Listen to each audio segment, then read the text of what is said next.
ನಮಸ್ಕಾರ. ಸೊ ನನಗೆಲ್ಲ ಕೇಳ್ತಾ ಇದ್ರೆ BSc ಏವಿಯೇಷನ್ ಕೋರ್ಸ್ ಬಗ್ಗೆ ನಮಗೆ ಸ್ವಲ್ಪ ಇನ್ಫಾರ್ಮೇಶನ್ ಕೊಡಿ ಅಂತ. ಸೊ ಏನಪ್ಪಾ ಅಂದ್ರೆ ಬೇಸಿಕಲಿ ಕೋರ್ಸ್ ಬಂದ್ಬಿಟ್ಟು ಲೈಕ್ ಏರ್ಕ್ರಾಫ್ಟ್ ರಿಲೇಟೆಡ್ ಕೋರ್ಸ್. ಓಕೆನಾ?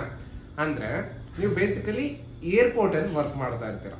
ಫಾರ್ ಎಕ್ಸಾಂಪಲ್ ಕಾರ್ಗೋ ಮ್ಯಾನೇಜರ್ ಆಗಿ, ಏರ್ಪ್ಲೇನ್ ಟೆಕ್ನಿಷಿಯನ್ ಆಗಿ, ಈ ತರ ನಿಮ್ಮ ಜಾಬ್ ಆಪರ್ಚುನಿಟೀಸ್ ಸಿಗುತ್ತೆ. ಓಕೆನಾ? ಸ್ಕೋಪ್. ಸೊ ಈ ಜಾಬ್ ಸ್ಕೋಪ್ ಹೇಗಿರುತ್ತೆ ಅಂತ ನೀವೇನಾದ್ರೂ ಕೇಳಿದ್ರೆ, ಇಂಡಿಯಾದಲ್ಲಿ ಒಳ್ಳೆ ಸ್ಕೋಪ್ ಇದೆ ಅಂತ ಹೇಳ್ಬೋದು. ಥರ್ಡ್ ಲಾರ್ಜೆಸ್ಟ್ ಸೆಕ್ಟರ್ ಇಡೀ ದೇಶದಲ್ಲಿ ಏವಿಯೇಷನ್ ಯಾವ್ದಪ್ಪ ಅಂದ್ರೆ ಅದು ಇಂಡಿಯಾ. ಓಕೆನಾ? ನಮ್ಮ ಭಾರತನೇ ಥರ್ಡ್ ಪ್ಲೇಸ್ ಅಲ್ಲಿ ಇದೆ. ಓಕೆನಾ?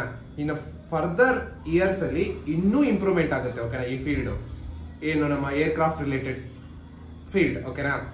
ಸೊ ಎಲಿಜಿಬಿಲಿಟಿ ಕ್ರೈಟೀರಿಯಾ, ನೀವು ಈ ಕೋರ್ಸ್ ನ ಮಾಡ್ಬೇಕಂದ್ರೆ ಏನ್ರ ಮುಖಾಂತರ ಹೋಗ್ಬೋದು ಅಂದ್ರೆ ಲೈಕ್ ಫಿಸಿಕ್ಸ್, ಕೆಮಿಸ್ಟ್ರಿ, ಮ್ಯಾಥಮೆಟಿಕ್ಸ್ ಮತ್ತೆ ಇಂಗ್ಲಿಷ್, ಈ 4 ಸಬ್ಜೆಕ್ಟ್ ನೀವು ತಗೊಂಡಿರ್ಬೇಕಾಗುತ್ತೆ.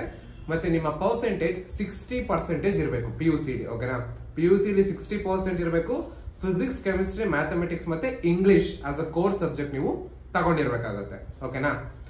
ಇನ್ನ ಈಗ ಜಾಬ್ ಬಗ್ಗೆ ಹೇಳಿದೆ, ಸ್ಕೋಪ್ ಬಗ್ಗೆ ಹೇಳಿದೆ, ಎಲಿಜಿಬಿಲಿಟಿ ಕ್ರೈಟೀರಿಯಾ ಬಗ್ಗೆ ಹೇಳಿದೆ, ಎಲ್ಲಿ ವರ್ಕ್ ಮಾಡ್ತೀರಾ ಅಂತ ಹೇಳಿದೆ. ಎಲ್ಲಿ ಅಂದ್ರೆ ಬೇಸಿಕಲಿ ಏರ್ಪೋರ್ಟ್ ಹತ್ರ ವರ್ಕ್ ಮಾಡ್ತಾ ಇರ್ತೀರಾ. ಕರೆಕ್ಟಾ? ಸೊ ಇನಿಷಿಯಲ್ ಸ್ಯಾಲರಿ ಎಷ್ಟಿರುತ್ತೆ ಅಂದ್ರೆ ಲೈಕ್ ಒಂದು 10,000 to 15,000, 15,000 ಅಂತ ಇಟ್ಕೊಳ್ಳೋಣ. ಇನಿಷಿಯಲಿ ಸ್ವಲ್ಪ ಸ್ಟ್ರಗಲ್ ಮಾಡ್ಬೇಕಾಗುತ್ತೆ ನೀವು, ಬಟ್ ಆಮೇಲೆ ಹೋಗ್ತಾ ಹೋಗ್ತಾ ನೀವು ಅಪ್ಗ್ರೇಡೇಷನ್ ಆಗುತ್ತೆ ಗೊತ್ತಾ ನಿಮ್ ಜಾಬ್. ಸೊ ಅವಾಗ ಒಳ್ಳೆ ಸ್ಯಾಲರಿ ನಿಮಗೆ ಬರುತ್ತೆ. ಓಕೆನಾ? ಅದು ಕೂಡ ಏನ್ ಟೆನ್ಷನ್ ಇರೋದಿಲ್ಲ. ನೆಕ್ಸ್ಟ್ ಬಂದ್ಬಿಟ್ಟು ಏವಿಯೇಷನ್ ಎಷ್ಟು ವರ್ಷದ ಕೋರ್ಸ್ ಅಪ್ಪ ಅಂದ್ರೆ ಇದೊಂದು 3 years ಅಂಡರ್ ಗ್ರಾಜುಯೇಷನ್ ಕೋರ್ಸ್ ಆಗಿರುತ್ತೆ. ಓಕೆನಾ?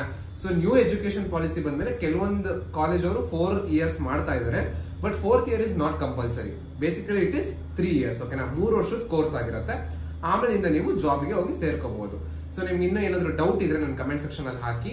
ಮತ್ತೆ ನೆಕ್ಸ್ಟ್ ನಾಡ್ದ್ರಲ್ಲಿ BSc agriculture, BSc nursing, BSc veterinary, BSc forensic science, fashion designing, 3D animation ಇಷ್ಟನ್ನು ಕೇಳಿದೀರಾ. ಇದನ್ನ ನಾನು ನೆಕ್ಸ್ಟ್ ವಿಡಿಯೋದಲ್ಲಿ ಮಾಡಿ ಹಾಕ್ತೀನಿ. ಓಕೆನಾ? Thank you.